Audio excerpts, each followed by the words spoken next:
रामकृष्ण हरी. नर्मदे हर. मधुसूदन देवेश वैशाखे मेषके रवो प्रातस्नानं करिष्यामि निर्विघ्नं कुरु माधव. आज आपण या ठिकाणी भगवान महाविष्णूंना अतिप्रिय असलेला हा वैशाख मास की म्हणजेच 12 महिन्यामधील एक वैशाख मास, तो म्हणजे स्कंद पुराणामधील वैष्णव खंड यामध्ये आलेला हा वैशाख मास महात्म्य भगवंताला अतिप्रिय असलेला हा महिना आहे. म्हणून या महिन्याबद्दल आज आपली असलेली ही माझी पहिली पायी नर्मदा परिक्रमा अनुभव कथन व तीर्थ महात्म्य, त्याचबरोबर राघव पायी नर्मदा परिक्रमा अनुभव कथन व तीर्थ महात्म्य हे आपण श्रवण करताच आहात. पण ते करता करता आम्हा दोघा पती पत्नींच्या मनात असाही विचार आला की वाचन अभ्यास चालू असता आपण आणखीही काही आपल्याला जे माहिती होईल किंवा आपण जे करतो आहोत हे दुसऱ्यांना सुद्धा कळलं पाहिजे. कारण सगळ्यांसाठी वाचनासाठी सगळ्यांना वेळ भेटत नाही आहे. कारण प्रत्येकजण ग्रंथ पुढे घेऊन वाचत बसू शकत नाही आहे, तेवढा वेळ त्यांच्याकडे नसतो. आणि वाचल्यावर लगेच ते आचरणात येईल असंही सांगता येत नाही. म्हणून प्रत्येकाकडे मोबाईल तर असतोच. म्हणून मोबाईलमध्ये एकदा लावून दिलं की काम करता करता सुद्धा ऐकता येतं. आणि ऐकता ऐकता मनुष्याच्या लक्षात येऊन जातं की आपण कोणतं कर्म कसं करायचं. कारण कर्म खूप सूक्ष्म असतं. कर्माचे हजारो प्रकार आहेत. पण भगवान श्रीकृष्णाने गीतेमध्ये अर्जुनाला सांगितलं की कर्म करत असताना खूप सावधतेने कर्म करावं लागतं. कर्म करत असताना खूप काळजीपूर्वक कर्म करावे लागतात. म्हणून तर आपण सुद्धा कर्म करत असताना आपल्याला कोणतं कर्म कशा पद्धतीचं केलं पाहिजे, आपल्याला पुण्य कसं कमवता येईल, आणि तेही संसारात राहून घरात राहून सगळी जबाबदारी पार पाडता आपल्याला पुण्य कमवायचं आहे. त्यासाठी आपल्याला स्वतंत्र जंगलात जायची गरज नको पडायला, कुठे उगाच भटकायला नको जायला. तर आपण घरात राहून आपल्या माणसांना सांभाळता आपल्याला हे सगळं करता आलं पाहिजे. मग त्याच्यामध्ये स्त्री असेल, पुरुष असेल, वयोवृद्ध असेल, कोणत्या जातीतला असेल, तर असं काही बंधन नाही आहे की कुणी अनोख्या एखाद्या व्यक्तीनेच हे करावं असं काही बंधन नाही आहे. हे कर्म कुणीही करू शकतो. म्हणून तर ज्यावेळी सूतजी नैमिषारण्यामध्ये शौनकादिक ऋषी समोर बसलेले आहेत आणि त्यांनी प्रश्न विचारला, म्हणून सूतजी सांगू लागले की आपण तर ऋषी मुनी आहोत, आपण तर नेहमी पुण्य कमवता. पण शौनकादिक ऋषींनी विचारलं सूतजींना की आम्हाला अशी माहिती पाहिजे की जो संसारी मनुष्य आहे तो घरी राहून त्याच्याकडून जर काही संसारामध्ये समाजामध्ये वावरत असताना काही पाप घडलं तर ते पापाची परतफेड करण्यासाठी त्याने कुठं गेलं पाहिजे. आणि त्याला एखादं पाप कळत नकळत घडलं तर ते पापाची परतफेड त्याला घरी राहून करता येईल का? तर असं काही मार्ग असेल तर तुम्ही सांगू शकता का?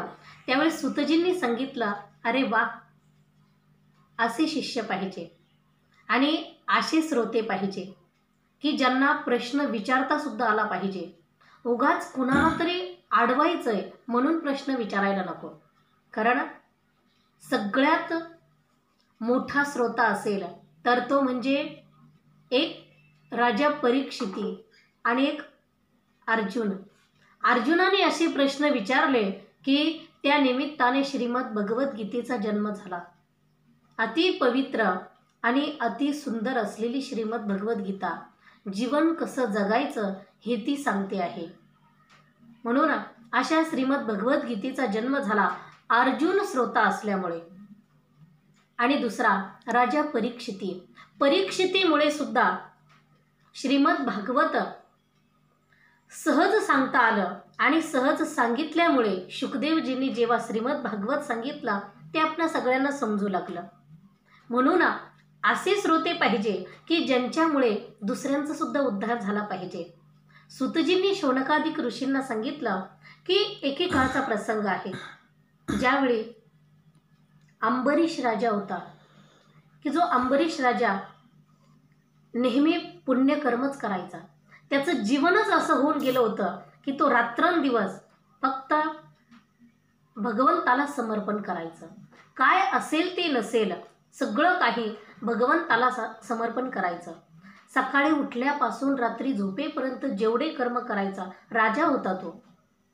आणि सर्व काही करून कधी पाप घडलं असेल, कधी पुण्य घडलं असेल, चांगलं कर्म झालं असेल, रात्रीच्या वेळी तो भगवंताला सगळं समर्पण करून टाकायचा.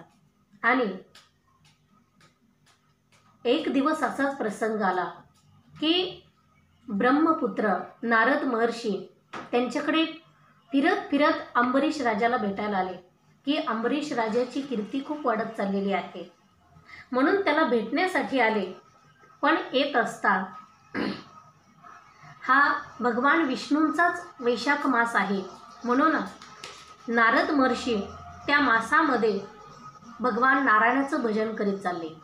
श्रीमन्नारायण नारायण नारायण, श्रीमन्नारायण नारायण नारायण, श्रीमन्नारायण नारायण नारायण, श्रीमन्नारायण नारायण नारायण, श्रीमन्नारायण नारायण नारायण, श्रीमन्नारायण नारायण नारायण. नारायण नारायण नारद महर्षी भजन करीत करीत अगदी त्या अंबरीश राजाच्या दरबारामध्ये आले. आणि अंबरीश राजा अगदी घाईघाईने उठून आपल्या सिंहासनावरून उठला आणि नारद महर्षींसमोर जाऊन अगदी लोटांगण घातलं, साष्टांग दंडवत घातला आणि नारद महर्षींना घेऊन आला. घेऊन आल्यावर त्यांना क्षेमकुशल विचारलं, इकडं कसं येणं झालं, म्हणून त्यांना आपलं आसन त्यांना बसण्यासाठी दिलं. आसनावरती बसवलं, त्यांची पाद्यपूजा केली.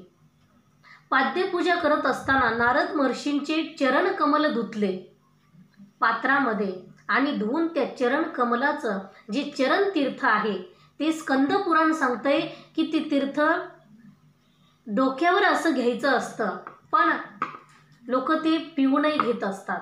तर स्कंद पुराणामध्ये मी जेवढ्या वेळी वाचण्यात माझ्या आलं तर ते तीर्थ डोक्यावर धारण केलं असंच आहे. म्हणून चरण कमलाचं जे तीर्थ आहे ते असं डोक्यावर घ्यायचं असतं. अंबरीश राजाने सुद्धा तसं केलं.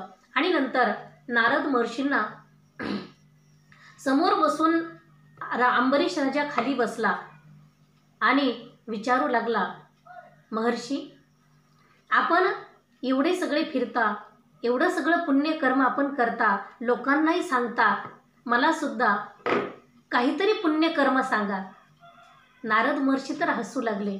अरे स्वतः किती पुण्यवान आहेस, भगवंताला रात्रंदिवस भगवंताचं भजन करतोय, जे काही असेल ते सगळं देवाला समर्पण करतो, भगवंताला रोज नैवेद्य दाखवल्याशिवाय जेवण करत नाही, एवढं सगळं नियमात असून सुद्धा तुला आणखी काही माहिती पाहिजे, आणखी कोणतं पुण्यकर्म करायचंय.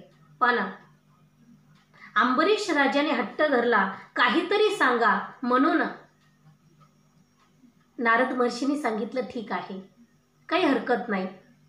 नारद महर्षी सांगू लागले, आता बघा ह्या कथेची साखळी कशी आहे. कारण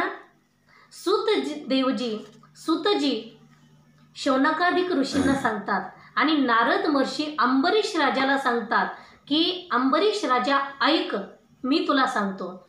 एक वेळी असा प्रसंग घडला की ज्यावेळी जनक राजा हा मिथिला जनक, या जनकाच्या घरी एकदा श्रुतदेवजी आले.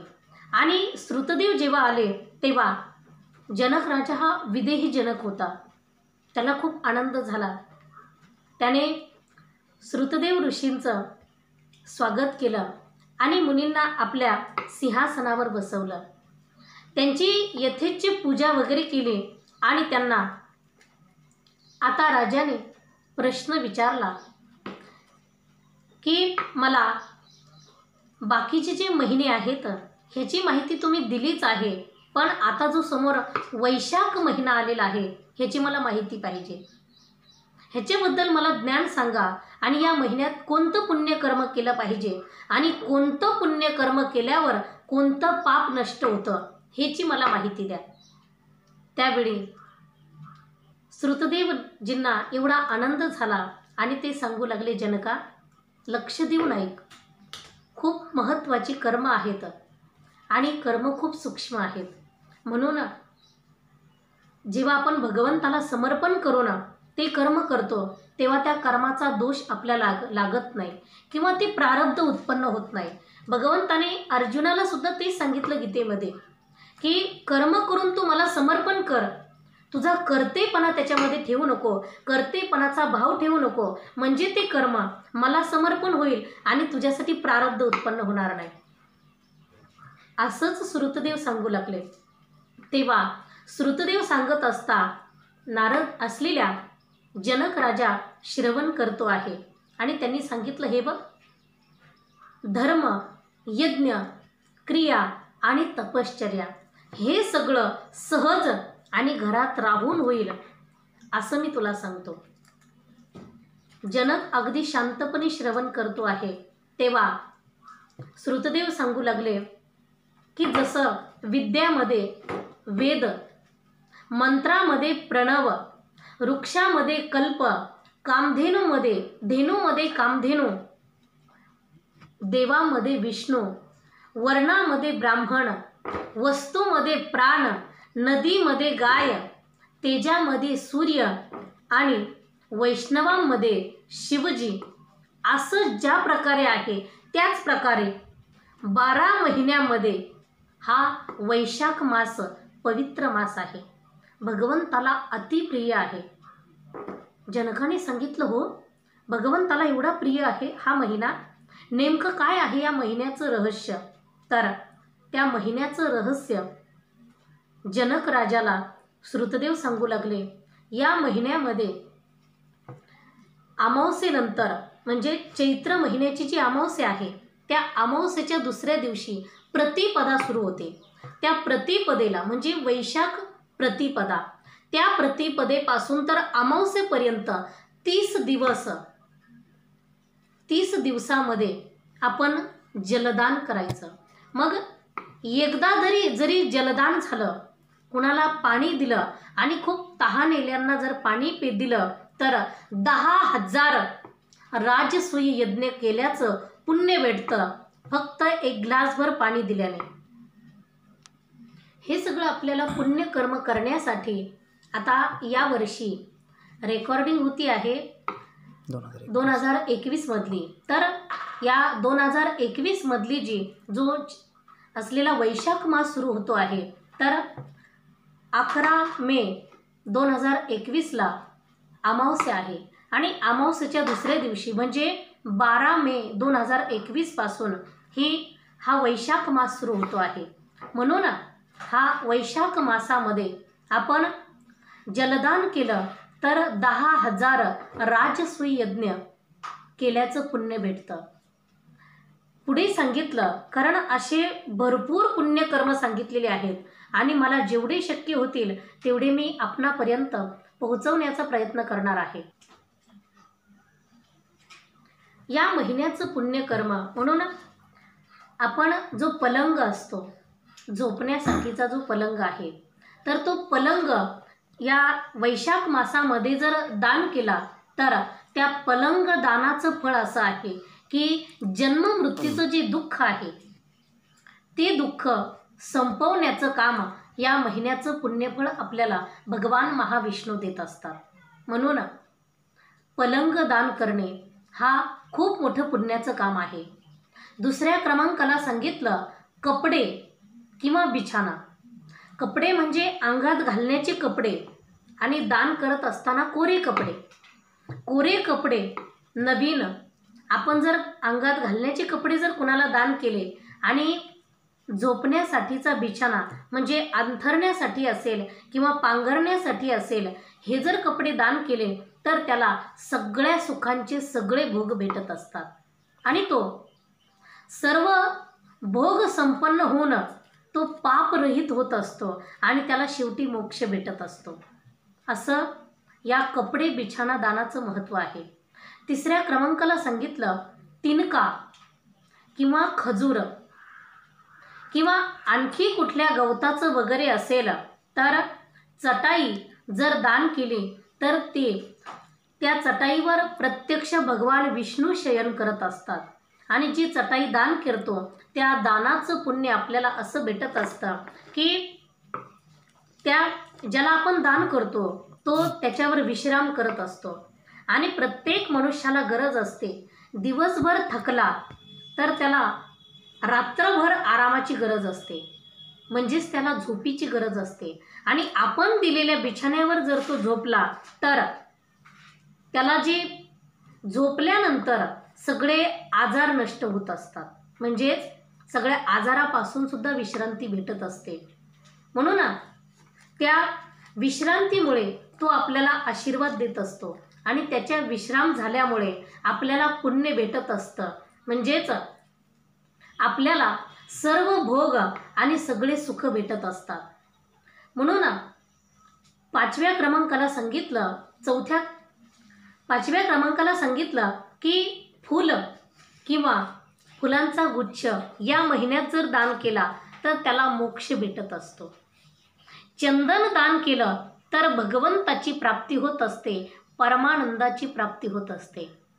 आपण गोरोचन किंवा कस्तुरी हे जर दान केलं तर हे 3 ताप घालवणारी आहे, म्हणून त्याला या त्रिताप जे आहेत आध्यात्मिक, आदिदैविक आणि आदिभौतिक हे जे 3 ताप आहेत या तापातला कुठलाच ताप त्याला होत नाहीये कस्तुरी आणि गोरोचन दानाने. पुढे सांगितलं जर कोणी धर्मशाळा बांधल्या, विश्रामशाळा बांधल्या, कोणी पानपोई लावली तर तो सगळ्यांचा अधिपती होत असतो. म्हणून तर फुलाची पाकळी कुठे काही धर्मशाळेचं बांधकाम चालू असेल की जिथं कुणाला सावलीची येणाऱ्या यात्रेकरूसाठी काही व्यवस्था नसेल, त्या ठिकाणी जर विश्रामशाळा बांधली तर विश्राम करून त्या लोकांना जे विश्राम आणि जे समाधान भेटणार असतं त्या समाधानाचं पुण्य आपल्याला भगवान महाविष्णू देत असतात. आणि पानपोई लावायची असते, पानपोई लावल्याने तो सगळ्यांचा अधिपती होत असतो. म्हणून पुढे सांगितलं की आपल्याला जमेल तर आपण बगीचा बनवू शकतो, बाग बनवू शकतो की जिथे त्या झाडांच्या सावलीला कुणी विश्राम करू शकेल. या वैशाख महिन्यामध्ये आपण पोखरा देऊ शकतो, पोखरा, आणि आपण कुवा बनवू शकतो. जर आपण कुठे विहीर बनवली लोकांच्या सेवेसाठी, ज्यांना तहान लागली त्यांची तहान भागवण्यासाठी आपण जर विहीर बनवली, कुठे जर खूप ऊन आहे, झाडं नाही आहे, अशा ठिकाणी छोटासा मंडप बनवला की लोक इथं सावलीला जरा वेळ बसतील तर तो धर्मात्मा होत असतो. कारण शास्त्र सांगतं, तुम्हाला अगोदर शास्त्राची भाषा सांगेल आणि जेव्हा प्रश्न कुठे निर्माण होत असतो ना त्याच्या खालच्याच ओळीला त्याचं उत्तर असतं. हे लक्षात ठेवा, कोणत्याही ग्रंथामध्ये असेल. म्हणून शास्त्र सांगतं की ज्या मनुष्याला पुत्र नाहीये, मुलगा नाहीये, त्याला मोक्षच नाहीये, शास्त्र सांगतंय. मग म्हणून तर लोक इतके पाठीमागे, आता थोडे हुशार झाले, पण पाठीमागे असे करायचे की बालहत्या करायची. म्हणजे जी मुलगी जन्माला यायची आहे, मग मुलगी तर कामाची नाही असं समजायचे आणि मुलाला जन्म दिला पाहिजे, मुलगा होत नाही म्हणून मुलींची हत्या करायची. तर हे सगळं न करता, कारण हे सगळं का करायचे तर त्यांनी शास्त्रवचन ऐकलेलं होतं की ज्याला मुलगा नाही त्याला मोक्ष नाही. त्याचे पितर, ज्याला मुलगा होत नाहीये त्याचे पितर नरकात पडलेले असतात. पण एक गोष्ट माणसाने लक्षात घ्यायची की जो कुठे लोकांच्या सावलीसाठी बाग बनवतोय, कुणी एखादा विहीर खांदतोय, कुणी मंडप घालतोय, कुणी झाडं लावतोय, तो धर्मात्मा, त्याच्यासाठी त्याला जर मुलगा नसेल तरी सुद्धा त्याला मोक्ष भेटतो, तरी सुद्धा त्याचे सगळे पितर स्वर्गात जातात आणि त्याला चांगली गती भेटत असते. म्हणजे मुलगा व्हावाच असं काही नाही. मुलगा ज्याला नसेल त्याने हे नक्की करा. म्हणून आपल्याला जरी शक्य नसलं हे सगळं करण्यासाठी, तरी कुणी जर करत असेल तर आपण त्यांना सहकार्य करू शकता किंवा आपण आणखी कुणाला सोबत घेऊन ते कार्य करू शकता. म्हणून शास्त्र सांगतं की असंही काही वैशाख मासासाठी सांगितलं की जो मनुष्य उत्तम शास्त्राचं श्रवण करतो, तीर्थयात्रा करतो, सत्संग करतो, जलदान करतो, अन्नदान करतो, पिपळाचा वृक्ष लावतो, असा पुत्र की जो शास्त्राने सांगितलं हाच सगळ्यांचा पुत्र आहे, याला मुलगा व्हायची गरज नाही आणि यालाही कोणत्या पितरांच्या ऋण फेडायची गरज नाही असं शास्त्र सांगतंय. पण त्याच्याकडे तेवढं असलं पाहिजे, त्याने शास्त्राचं तसं श्रवणही केलेलं पाहिजे, त्याने तीर्थयात्रासुद्धा केलेल्या पाहिजेत, त्याने सत्संग केलेला पाहिजे आणि त्याने कुठंतरी जलदान केलेलं पाहिजे, कुठंतरी अन्नदान केलेलं पाहिजे आणि कुठंतरी पिपळाचं झाड लावलं पाहिजे. असा पुत्र जो असतो तो पुत्र त्याला विज्ञ पुरुष संतान म्हणतात. ती सगळ्यांची संतान असते. म्हणून मनुष्याने ही जी पुण्यकर्म आहे, हे पुण्यकर्म या वैशाख मासासाठी महत्त्वाचे सांगितले. मग पुढे सांगितलं तक्रदान. तक्रदान म्हणजे ताक, की ज्या ताकामध्ये कोणत्याही प्रकारचा सार नसतो. म्हणून तर जगद्गुरु तुकाराम महाराज सांगतात की नका घालू दूध जयामध्ये सार, ताकाची उपकार तरी करा, नेदा तरी हे हो, नका देऊ अन्न, फुकाचे जीवन तरी पाजा. तुका म्हणे मज सगुणाची चाड, आणि पूर्वा कोणी कोड दुर्बळाचे. जगद्गुरु तुकाराम महाराजांनी सुद्धा सांगितलं की ताक दान करावं लागत असतं. म्हणून त्यांना माहिती होतं लोक दूध कधी दान करणार नाही, दूध स्वतःसाठीच घेतील, स्वतःच वापरतील, पण जे ताक असतं ते ताक दान करा. आणि ताक दान करण्याचं या महिन्याचं म्हणजे वैशाख महिन्याचं खूप मोठं पुण्य सांगितलेलं आहे. जो ताक दान करतोय, ग्लासभर ताक दान करतो, तर त्याला तो मनुष्य धनवान होतो आणि विद्वान होतो. त्याच्या इथून पुढच्या सगळ्याच पुढे पिढ्या विद्वान होत असतात, ज्ञानी होत असतात. म्हणून त्याने ताक दान करायचं असतं. मग किंवा दही, खांड किंवा स्वच्छ तांदूळ सुद्धा दान करायचे सांगितले, पण स्वच्छ असलेले, नाहीतर जे आपल्याला खावत नाही म्हणून दुसऱ्यांना दान करायचे. तर तो मनुष्य आयुष्यवान होत असतो, त्याचं पूर्ण आयुष्य तो जगत असतो आणि सगळ्या यज्ञांचं फळ, ते फळ त्याला फक्त दही दानाने आणि तांदूळ दानाने भेटत असतं या महिन्यामध्ये. म्हणून किती पवित्र महिना आहे. माणसाने सांगितलं गाईचं घृत म्हणजे गाईचं गावरान तूप जर दान केलं तर अश्वमेध यज्ञ केल्याचं पुण्य त्याला भेटत असतं. नंतर सांगितलं रुख जर दान केलं तर त्याला अक्षय पुण्य भेटत असतं. म्हणून पुढे सांगितलं फळ व शरबत. फळं आणि शरबत हे जर दान केले तर पितर अमृत पानाचं भाग्य त्यांना लाभत असतं, की पितर आपले ज्या ठिकाणी असतील ते त्या ठिकाणी त्यांना त्या दिवशी अमृत भोजन मिळत असतं. म्हणून शरबत की जे थंडाव्यासाठी आहे. मग वैशाख मासाच्या सायंकाळच्या वेळी आपण ते दान करू शकतो, कितीही दान करू शकतो आपल्या ऐपतीनुसार.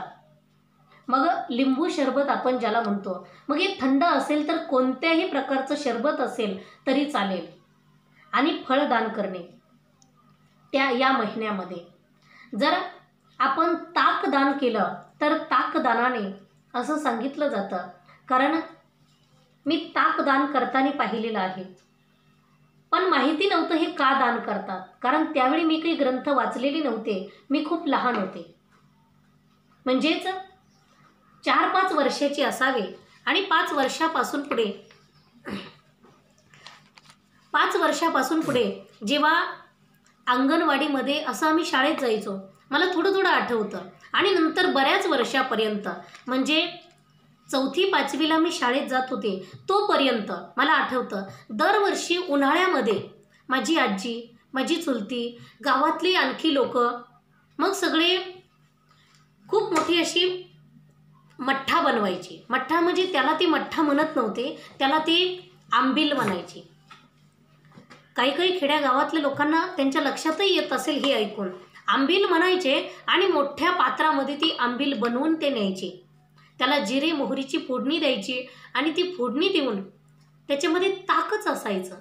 आणि त्या त्याच्यामध्ये दही, अगदी असं मलाईसुद्धा असायची खूप. आणि त्याला फोडणी देऊन ते मारुतीच्या मंदिरासमोर न्यायचं. आणि तिथं गेलं की खूप लोक संध्याकाळच्या वेळी गावात यायचे. मग मंदिरासमोर कुणी बसायचे, कुणी दुकानात इकडं तिकडं बसली ना की मग सगळे लोकांना बोलवायचं, चला आंबील प्यायला या. मग खूप लोक यायचे आणि खूप लोक गर्दी करायचे. घरून 2-3 ग्लास आणलेले असायचे. मग ते ग्लासामध्ये घ्यायचं आणि थोडं थोडं आमची आजी वगैरे त्या सगळ्या असे ओतून द्यायची. खूप लोक आलेले राहायचे. ते मठ्ठे भरून आणलेले, ते मोठे मोठे मटके भरून आणलेले, आणि ते सगळ्या लोकांना असे वाटायचे. दिवस मावळत असतात पण कळत नव्हतं. दरवर्षी आम्ही ते प्यायचो. उन्हाळा आला की आमची चुलती लगे कामालाच लागायची. कुठूनही दूध आणायची, त्याचं दही बनवायची, म्हणायची आता आंबील करावी लागेल. गावातल्या सगळ्याच माता भगिनी त्या कामाला लागायच्या उन्हाळ्यामध्ये. पण कळत नव्हतं हे का करतात.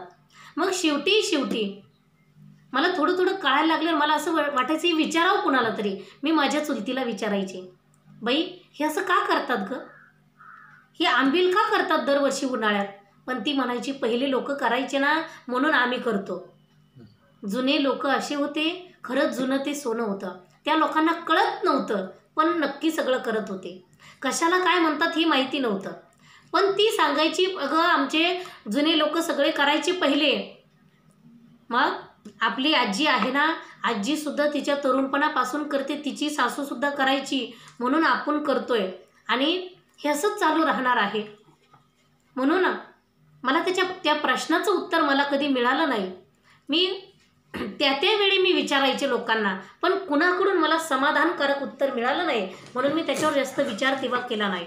पण जेव्हा मी स्कंदपुराण वाचू लागले तेव्हा माझ्या लक्षात येऊ लागलं, अरे बापरे, ह्याचमुळे वैशाख महिन्यामध्ये तक्र दान करतात, ताक दान करतात, मठ्ठा दान करतात, की त्यामुळे खरोखर ते लोक किती पुण्यवान झाले असतील ज्यांनी वैशाख महिन्यामध्ये ताक दान केलं, आंबील लोकांना पाजली.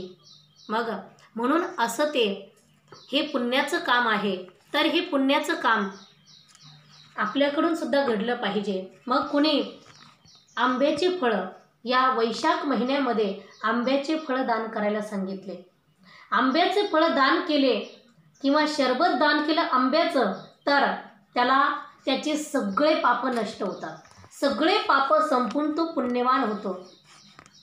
पुढे सांगितलं की या महिन्यामध्ये काही नियम आहेत. तर ते नियम असे आहेत. नियम ज्यांना शक्य होईल त्यांनी ते नियम पाळण्याचा प्रयत्न करा. कारण एकाच महिन्यामध्ये आपल्याला खूप काही पुण्य भेटून जाणार आहे. म्हणून ज्यांनी या महिन्याचं व्रत घेतलेलं आहे त्या व्यक्तीने अंगाला तेल लावायचं नाही, केसांना तेल लावायचं नाही. महिनाभर त्याने दिवसा झोपायचं नाही. त्याने कासेच्या भांड्यामध्ये, म्हणजे काशाचं पात्र असायचे जुने, आता तर कोणी वापर करणार नाही त्याचा, कारण कुणाच्या घरात नसतीलच शक्यतो. तर त्या पात्रात भोजन करायचं नाही, खाटावर झोपायचं नाही, त्याने घरात आंघोळ करायची नाही. आता एवढा नियम तर सगळ्यांनाच कठीण आहे, पण एखादा मोडला तर चालतोय. घरात आपल्याला दुसरीकडे व्यवस्थाच नाही म्हणून आपण घरात आंघोळ करू शकतो. तर निषिद्ध पदार्थ जे आहेत ते पदार्थ खायचे नाही. जे शास्त्र आणि संतांनी सांगितलं हे खाऊ नका, मग त्यामध्ये असेल द्युतं च मासं मदिराच वेशा मृगयार्थ चौर्य परदार सेवा एतानि सप्त व्यसनानि लोके घोराति घोरम नरकं नयन्ति। यामध्ये जे मांसभक्षण आहे आणि जे मद्यपान आहे हे निषिद्ध पदार्थ आहेत, हे खायचे नाही सांगितले, तर हे खायचे नाहीत।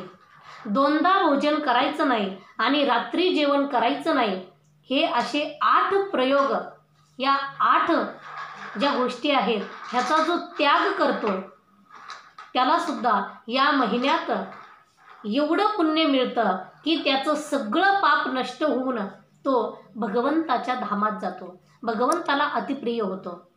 म्हणून पुढे सांगितलं पद्मपत्र जे आहे ते पद्मपत्र मध्ये जो भोजन करतो आणि भोजन दान करतो ते सगळे पाप नष्ट होऊन तो विष्णू लोकामध्ये जातो। पुढे सांगितलं नदी स्नान केलं तर 3 जन्माचं पाप जातं। कोणत्याही नदीत आपण स्नान केलं या महिन्यात तर 3 जन्माचं पाप नष्ट होतं।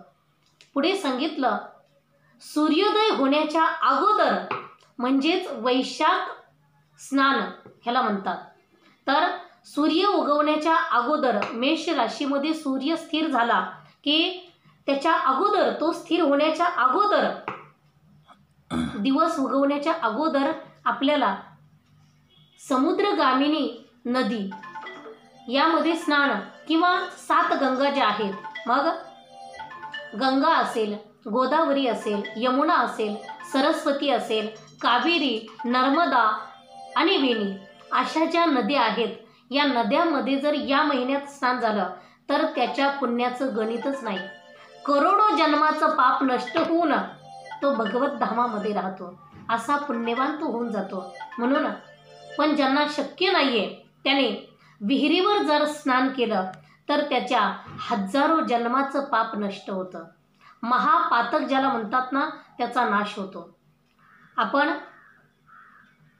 कुठेच स्नान करू शकलो नाही बाहेर तरी सुद्धा इथेच खाली उत्तर दिलं की या महिन्यामध्ये, वैशाख महिन्यामध्ये अगदी सगळे देवता आणि सगळे तीर्थ आपापले जागा सोडून प्रत्येक ठिकाणी म्हणजे प्रत्येकाच्या घरातल्या पाण्यात सुद्धा त्यांनी वास्तव्य केलेलं असतं।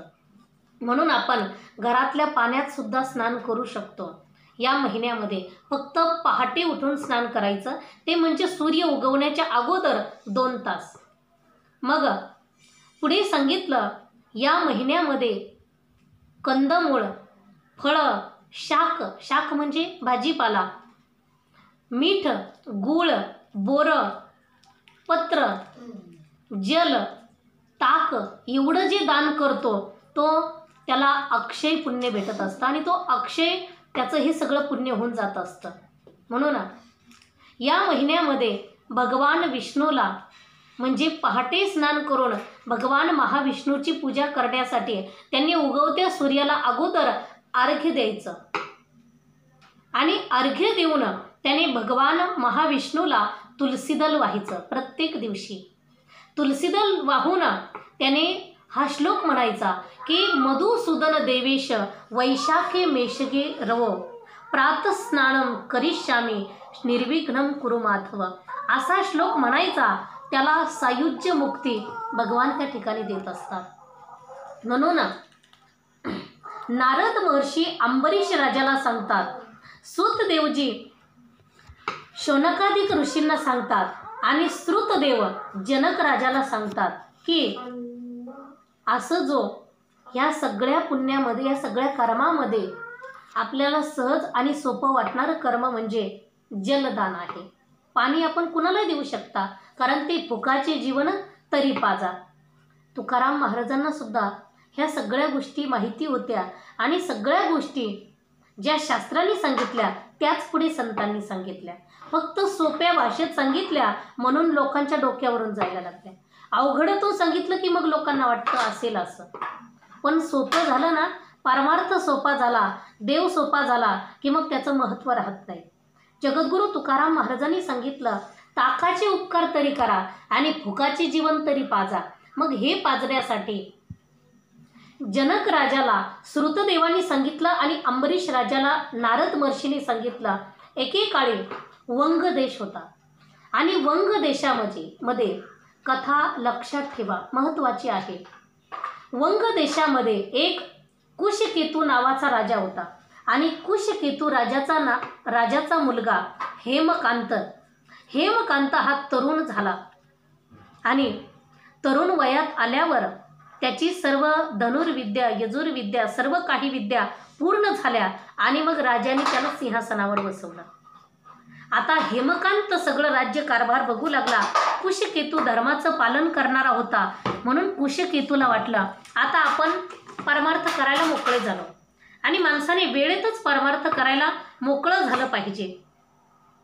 मग कुशकेतूला वाटलं आता मी मोकळा झालो म्हणून त्याने आता तो बाजूला झाला.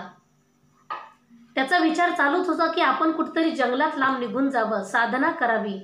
तेवढ्यात हा हेमकांत जो आहे आता राजगादीवर बसला. हा राज्यकारभार करता करता हा थोडा तरुण असल्यामुळे हा थोडा मदोन्मत्त होता म्हणून हा जंगलात गेला शिकार करण्यासाठी. जेव्हा जंगलात गेला ना, हा ताकदवान असल्यामुळे आणि सैन्य रथ हत्ती घोडे सगळं सोबत असल्यामुळे ह्याने एवढी मृगया केली की जे लाचार आहेत असे मृग, ह्याने गरीब आहेत ह्या मृगांना मारायची काही गरज नाही. त्याने खूप असे मृग मारले, खूप असे वराह मारले, लांडगे मारले, त्याने खूप प्राण्यांचा खूप जीवजंतू मारले त्याने. आणि हे सगळं मारल्यावर अगदी दुपारचं कळकळ ऊन झालं आणि मग हेमकांतला खूप तहान लागली म्हणून पाण्याचा शोध करू लागला. सैन्य सोबतच आहे. पाण्याचा शोध करत करत तो जंगलात एका आश्रमाजवळ गेला. तो आश्रम म्हणजे शतर्ची नावाच्या ऋषींचा तो आश्रम होता आणि त्या आश्रमामध्ये तो दरवाजात उभा राहिला. हाक मारू लागला, ए ऋषी मुनी, कोण आहे आतमध्ये? या लवकर बाहेर, मला पाणी द्या. अरे आता शतर्ची ऋषी जे होते ते समाधीला बसलेले होते, त्यांना समाधी लागलेली होती, आतमध्ये ध्यानाला बसलेले होते. पण त्यांचे 10,000 शिष्य होते. सगळे बाहेर आले आणि बाहेर आल्यावर राजा त्यांना बोलू लागला, काय रे, कुठे गेला तुमचा तो गुरु? त्यांनी सांगितलं, आमचे गुरु महाराज आता ध्यानस्थ बसलेले आहेत. अरे खोटं बोलता, आणि तो सुद्धा खोटारडा. मला बघून डोळे झाकून घेतले त्याने, मला बघून तो आज जाऊन बसला. आता बघतोच त्याच्याकडे, त्याला ठार मारून टाकतो. 10,000 शिष्यांनी सांगितलं, आम्ही असा अन्याय होऊ देणार नाही, आमच्या गुरुला आम्ही तुला मारू देणार नाही. तू कोण आहेस? सांगितलं, अरे मला ओळखत नाही, मी राजा आहे, हेमकांत राजा आहे. तू राजा असशील, राजा असला म्हणून प्रजेला आणि साधूंना असा त्रास द्यायचा नसतो. राजाने साधूंचं रक्षण करायचं असतं, हा राजाचा धर्म आहे. आणि तो जर असं करू शकत नसला तर त्याने खुशाल राजीनामा द्यायचा असतो. अरे राजा म्हटलं, मला असं बोलता, सिंहासनावरून खाली हो म्हणता, राज्यकारभार सोडून दे म्हणता. राजा एवढा चवताळला, कारण तहानेने व्याकुळ झालेला होता. पण याने त्या शिष्याला फक्त पाणी मागायला पाहिजे होतं. याने तर पाणी मागितलं नाही, पण त्यांना एवढा बोलू लागला, उठवा त्या गुरुला, नाहीतर त्याच्या डोक्यात दगड घालतो, आत्ताची आत्ता त्याला ठार करतो. ह्याने सांगितलं, असं करू नका, असं करणं पाप आहे, ते समाधीत आहे. तो म्हटला, माझ्या तुकड्यावर पलता, मी तुमचं रक्षण करतो. किती वेळा तुम्हाला चोरा डाकूंपासून रक्षण केलं, तुम्हाला खाऊपिऊ घातलं, माझ्याच राज्यातून भिक्षा मागून आणता आणि मलाच ब्रह्मज्ञान सांगता. मला ब्रह्मज्ञान सांगणार असेल तर तुम्हाला सुद्धा मारतो. सैन्यांना सांगितलं, जा हे सगळे मारून टाका. आता 10,000 शिष्यामधले सगळे शिष्य रानमाळ पळू लागले. पळता पळता हेमकांत आणि सैन्य पाठीमागे पळू लागला. पळता पळता या हेमकांतच्या सैन्याने आणि हेमकांताने जवळजवळ 300 शिष्य ठार मारले. आता तर सगळे ब्रह्महत्या ह्याच्या पाठीमागे लागले. राजा एवढं सगळं वाईट कर्म करून कुशकेतूकडे आला, म्हणजेच आपल्या राज्यात आला. आणि ही सगळी गोष्ट कुशकेतूला कळाली तेव्हा कुशकेतूला एवढा वैताग आला आणि एवढं वाईट वाटलं, अरे अरे मी अशा मुलाला जन्म नसता दिला तरी बरं झालं असतं. अरे जन्म देऊन पश्चाताप करण्यापेक्षा अगोदरच चांगले संस्कार करा. राजाने एवढा पश्चाताप करू लागला, अरे मला जंगलात साधना करायला जायचं होतं, तर आता मला पुन्हा राज्य सगळं आधी सांभाळावी लागेल. राजाला वाईट वाटू लागलं आणि राजाला एवढा वैताग आला. त्या मुलाला सांगितलं, आत्ताची आत्ता माझ्या राज्यातून बाहेर ने. हेमकांतला तिथून हकलून दिलं. जवळजवळ 28 वर्ष हेमकांत जंगलात फिरत होता. ऊन वारा पाऊस सहन करत होता. त्याच्या पाठीमागे सारखी ब्रह्महत्या लागलेली होती. तो पुढे चालायचा आणि ती पाठीमागून चालायची. चालता चालता एवढा त्याचा प्रवास चालू आहे. रात्रंदिवस फिरतोय. कुठं खायला भेटत नाही, काही पाणी प्यायला भेटत नाही. असं फिरता फिरता 28 वर्ष फिरला आणि नंतर एकदा असा प्रसंग घडला की पुढे वैशाख मास आला. वैशाख मास चालू झाला आणि एवढ्या कडक उन्हामध्ये आता राजाला वाटलं कुठंतरी थांबून घ्यावं, म्हणून हेमकांत थांबला. पण ब्रह्महत्या त्याच्या पाठीमागेच उभी होती. आता काय करावं कळत नव्हतं, कारण त्याने 300 ब्राह्मण मारलेले होते. आता त्याच्या पाठीमागे ही चालत असताना हा जंगलातून चालत होता आणि त्याच जंगलामध्ये एक त्रित नावाचे जे ऋषी आहेत, ते ऋषी साधना करून तीर्थयात्रा करत असताना त्या जंगलातून जात होते. कडक ऊन पडलेलं होतं. वैशाख महिना चालू होता आणि या वैशाख महिन्यामध्ये या हेमकांतची आणि त्या त्रित मुनींची भेट झाली. त्या त्रित मुनी तहानेने व्याकुळ झालेले होते, भुकेने व्याकुळ झालेले होते. कडक ऊन डोक्यावर पडल्यामुळे, पोटात अन्नाचा कल नसल्यामुळे त्यांना चक्कर येऊन ते खाली मातीत पडले आणि असे पडले असता त्यांचा आता मृत्यू होणार आहे. अशा वेळी हेमकांतने बघितलं आणि घाईघाईने पळत आला. पळत येऊन जे पळसाची पानं असतात ना, पलाशपत्र त्याला म्हणतात, तर या पळसाच्या पानाचं त्याने एक लाकूड घेतलं. त्या लाकडाला एक आडवं लाकूड बांधलं आणि त्याला ते पळसाची पानं त्याला लावले. म्हणजे त्याची छत्री तयार केली आणि छत्री तयार करून त्याच्या हातामध्ये एक जो भोपळा असतो ना, त्या भोपळा आतून कोरलेला असतो आणि त्याला थोडंसं एक दार असतं, तर पाणी भरण्यासाठी तो त्याच्या हातात होता. म्हणजे ती झारी त्याच्याकडे होती. घाईघाईने ते खाली पडलेल्या त्या त्रित महामुनींच्या डोक्यावरती त्याने ते छत्र धरलं आणि त्यांच्या तोंडात थोडंसं पाणी ओतलं. अगदी ते भानावर आले. त्यांना थोडं बरं वाटू लागलं आणि त्याच वेळी त्यांचा मृत्यू टळला. म्हणजेच त्यांना जो त्रास होत होता तो एकदम कमी झाला आणि आता ते एकदम चांगल्यापैकी बरे झाले. उठून बसले आणि त्यांनी आशीर्वाद दिला, अरे तू खूप महान आहेस, तुझं खूप चांगलं होईल. कारण जो पाणी पितो तहानेच्या वेळी, जो अन्न खातो भुकेच्या वेळी, त्याचा आत्मा आशीर्वाद देत असतो. त्याने आशीर्वाद नाही दिला तरी. म्हणून भुकेला आणि तहानेल्यांची कदर करा, ज्याला ऊन लागतंय त्याची कदर करा. या महिन्यामध्ये जो छत्रीदान करतो त्याचं पुण्य एवढं होतं की तो आयुष्यभरामध्ये नवे तो कोणत्याच जन्मामध्ये त्याला कधीच ऊन लागत नाही. त्याच्या डोक्यावर नेहमी छत्र असतं. म्हणून ह्याने छत्रीदान आणि जलदान केलं. पण काही दिवसातच याचाही मृत्यू येणार होता, या हेमकांतचा. ह्याचा मृत्यू आला. ह्याला जेव्हा यमाचे दूत न्यायला आले त्यावेळी भगवान महाविष्णूला ही गोष्ट कळली. अरे त्याला कशी यमदूत न्यायला गेले, कारण आता तर तो माझा झालेला आहे. कारण त्याने वैशाख महिन्यामध्ये त्रित महामुनींना त्याने जलदान केलेलं आहे, छत्रीदान केलेले आहे. म्हणून त्याला आणण्यासाठी जो विश्वक्सेन होता, भगवान महाविष्णूने त्या विश्वक्सेनाला पाठवलं, जा पटकन आणि त्याचा मृत्यू ते यमदूतांना मागे पाठवून दे. विश्वक्सेन तिथं गेले. त्या हेमकांतला असं उठवून स्वतःच्या मांडीवर घेतलं. चतुर्भुज होते ते सुद्धा. मांडीवर घेतलं आणि त्याचा सगळा जी रोग असेल, जी अशक्तपणा असेल, तो सगळा त्यांनी त्यांच्या अंगावर हात फिरवून तो सगळा घालवून टाकला. यमदूतांना सांगितलं आत्ताची आत्ता मागे फिरायचं. यमदूतांना पाठवून दिलं आणि हेमकांतला पाणी पाजलं आणि सांगितलं, ब्रह्महत्येला सांगितलं, आजपासून याच्या पाठीमागे कधीच यायचं नाही. तिने सांगितलं, भगवान मी तर ह्याने ज्या दिवशी त्रित महामुनींना पाणी पाजलं, मी त्याच दिवशी ह्याच्या पाठीमागची लांब जाणार होते. पण मला अजून आशा होती की यमदूत येईपर्यंत माझं काहीतरी चालेल. पण आता यमदूत सुद्धा मागे गेला, त्यामुळे आता मी सुद्धा मागे जाते. मी सुद्धा ह्याला कोणत्याच प्रकारचा त्रास देणार नाही, असं त्या ब्रह्महत्येने सांगितलं आणि ती निघून गेली. आता भगवान महाविष्णूने विश्वक्सेनाला सांगितलं, ह्याला उचलून थेट त्याच्या राज्यात घेऊन जा. थेट त्याच्या राज्यात विश्वक्सेन घेऊन गेले आणि कुशकेतूला सांगितलं, तुझा मुलगा, अरे माझा मुलगा तर किती पापी होता, ह्याने किती मृगया केली, ह्याने 300 साधू मारले, अरे किती पापी आहे आणि एवढं पाप करणारा, आणि भगवान तुम्ही याला घेऊन आलात. विश्वक्सेनाने सांगितलं, हो मी का घेऊन आलोय, तर ह्याने त्रित महामुनींना जलदान केलंय. अरे पाणी दान करण्याचं आणि छत्रीदान करण्याचं एवढं पुण्य आहे की मृत्यू तर टळू शकतोच, पण ब्रह्महत्येसारखं पाप पाठीमागे असेल तेही सहज जाऊ शकता आणि साक्षात भगवान आपली व्यवस्था करू शकतो.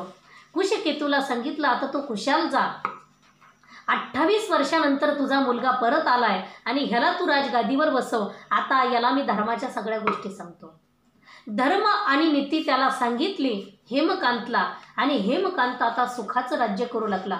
शेवटी जाताना विश्वक्सेनाने सांगितलं, भगवान महाविष्णूने सांगितलं, तू हजारो वर्ष राज्य करशील आणि राज्यानंतर जेव्हा तुझा मृत्यू होईल तेव्हा तू भगवंताच्या धामात जाशील, भगवंताची प्राप्ती तुला होईल आणि भगवान स्वतः तुला विमान घेऊन घ्यायला येतील, असं सांगितलं. आणि विश्वक्सेन भगवान विष्णूच्या धामात निघून गेले. अशी ही वैशाख मासामधली पुण्यकर्म आणि त्या पुण्यकर्मानंतर जलदान छत्रीदान केल्याचं पुण्य.